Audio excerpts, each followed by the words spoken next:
Gift number 5. Here are the supplies. On this gift, I also chose to use a box purchased from Hobby Lobby that already is beautiful on its own. I'm wrapping the gift card in tissue paper and placing it in the bottom of the box. I'm taking a second piece of tissue paper, just like you would in a gift bag, and filling the remainder of the box. Place the lid on top. If it's not secure enough on its own, you may want to tape the lid down. This one is. You want to make sure that you take a pen or a permanent marker or something and mark out the price of the gift box on the bottom if it's not removable. I'm taking this wired glitter ribbon. I'm cutting the tail of this ribbon at an angle, but I'm dovetailing it. I folded the ribbon in half and cut at an angle. This makes a perfect dovetail at the end of your ribbon.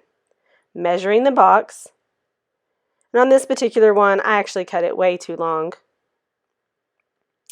I had changed my plan on the type of bow I was going to use and didn't adjust my ribbon accordingly. Cut the end of the other side in a dovetail.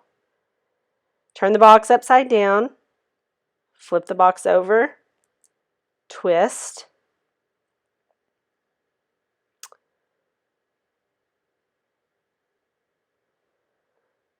On this particular bow, I wanted to demonstrate a simpler way to make a multi-loop bow if that becomes difficult for you.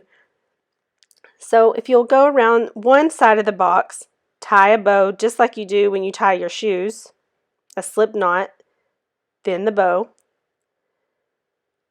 Pull your loops to the desired length,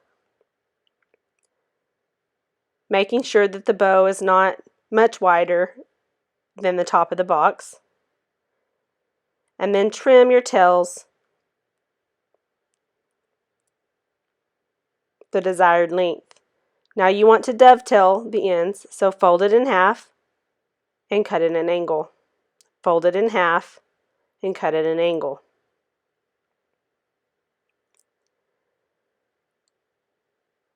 Now, this gift is pretty the way it is, but let's add another set of loops. You're going to go around the box in the opposite direction and do the exact same thing. Pull your ribbon up the sides of the box and cut your ribbon to the desired length.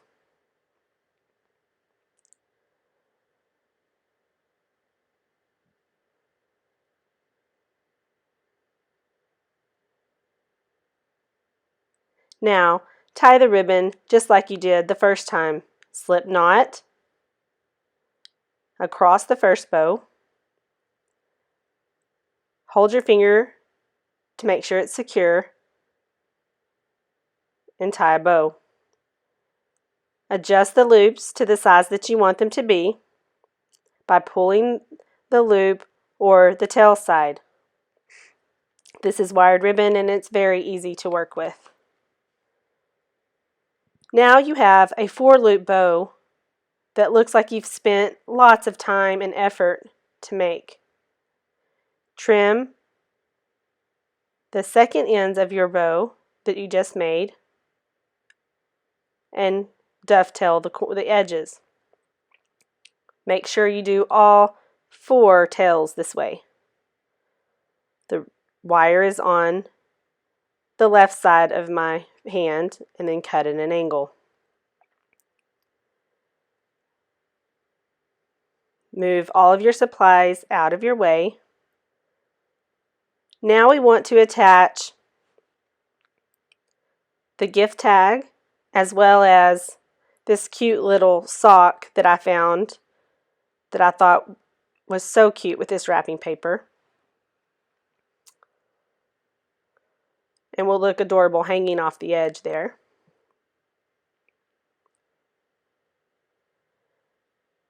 I'm going to take this twine and feed it underneath my bow.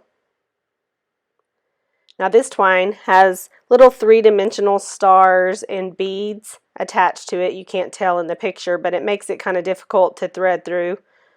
You've got to make sure that the little stars don't catch on the edge of your ribbon. It was a little difficult to work with, but man, it turned out very cute. Now that I've got it underneath the bow, I'm going to secure with a slip knot, just right on top of the bow, making sure that your loops are still free.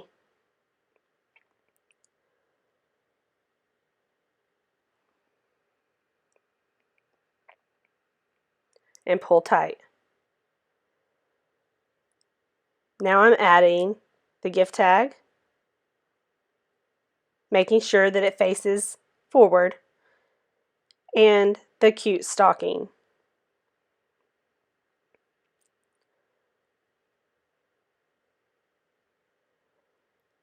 Now just tie the twine like you do your shoe.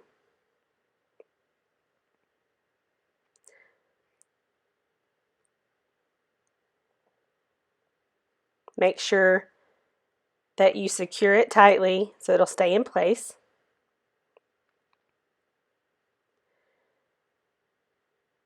And then fluff the loops of your bow one last time, and your gift is complete. How adorable is that?